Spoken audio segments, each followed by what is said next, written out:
Know about love. Tell me what you know about love. What you know about love. That you know. Hella dizzy from the ups and downs. Welcome back to the channel, Struggle Streaming with BK. In today's video, we're gonna cover the beef between NBA basketball player Kevin Durant and one of my favorite comedians, Ryan Davis. And that's coming up after the intro. Let's get it.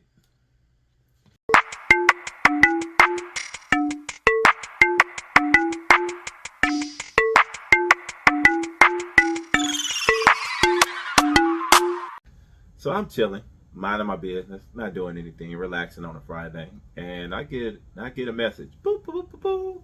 My son tags me in the post and tells me to check it out. So my son knows that I despise the NBA basketball that's played nowadays. Shit is trash, okay? And my son knows I love Ryan Davis as a comedian. So Ryan Davis today basically took a flamethrower to Kevin Durant, because Kevin Durant recently did an article saying that offense wins championships. Only somebody young would think some dumb shit like that, first of all. But anyway, he did an article and he believes offense wins championships. And Ryan Davis just basically disagreed with him, saying that he was wrong, that defense wins championships. So Kevin Durant, he a Twitter warrior. He loved to talk shit on Twitter. So he responded back, called Ryan Davis a trash comedian. So Ryan Davis came back today, made a video, and totally torched him. I mean, Dawson Yoga flamed Kevin Durant today. But the beautiful thing about it, it's all facts, right? He got a couple jabs in there, on Durant. But the majority of it and all the points that he made were all factual. And it flames this idea that Kevin Durant and most younger dudes, most of the Twitter mob, the Instagram mob, the Facebook mob, all these lovers of basketball make nowadays what they love, this bullshit ass offensive NBA. So I'm gonna play the video right now so y'all can check it out, and I'm gonna come back after the video and give my thoughts. All right. Kevin Durant said that I was a trash comedian. I mean, what he say fuck me for? Dang, bro, why you get personal? I ain't talking about that monstrosity sitting on top of your head. I kept it basketball.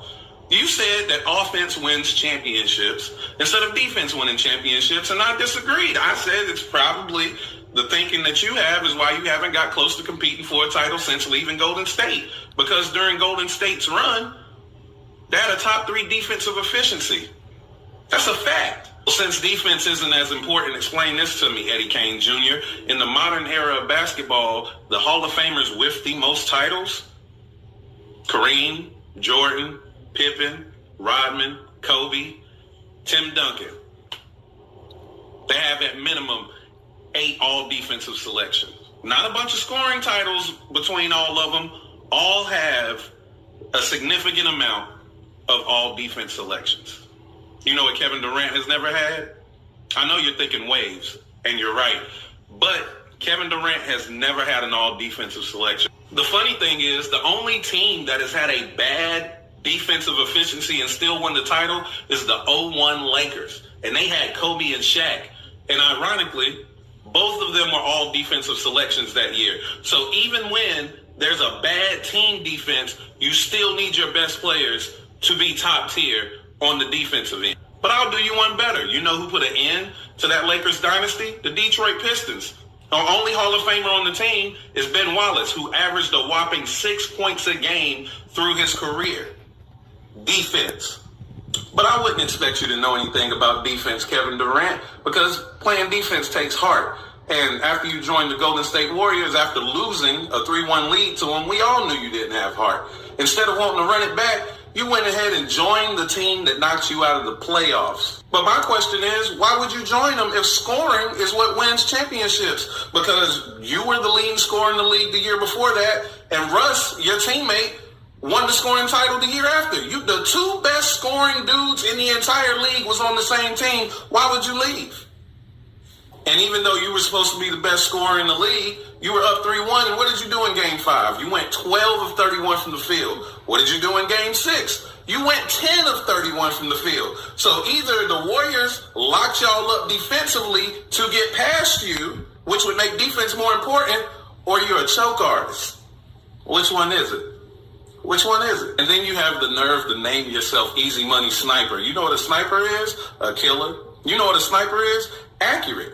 Those are two things you are not whenever a team is dependent on you to carry them to victory. You miss everything. That's why it makes sense that you went over to Golden State. They had already shown that they were killers and that they were winners. See, you only look like a killer whenever other killers are already in the room with you. You're like, not a sniper. You're the dude with the pea shooter. You just add a little bit on top, like the nigga in Harlem Nights.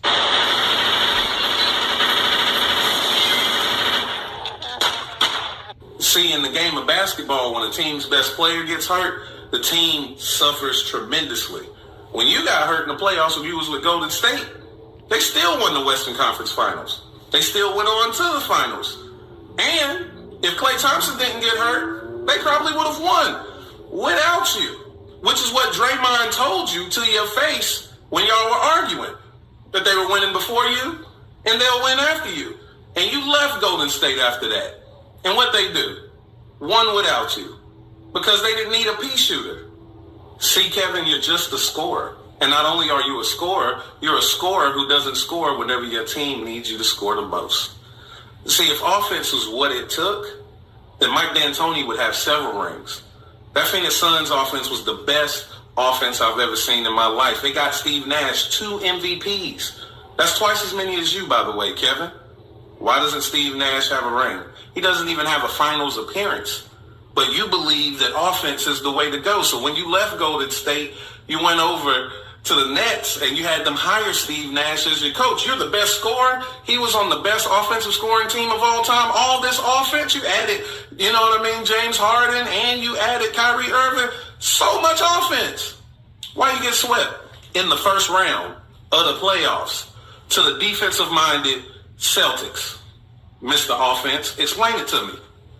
Explain it to me. The only thing in that series that was more abysmal than the aerial view of your scout was your shooting percentage in that series. But even though I've given you all these facts, you probably still disagree with me because you're an idiot that doesn't care anything about facts. So you're going to continue to stack your Phoenix Suns team with a bunch of scores.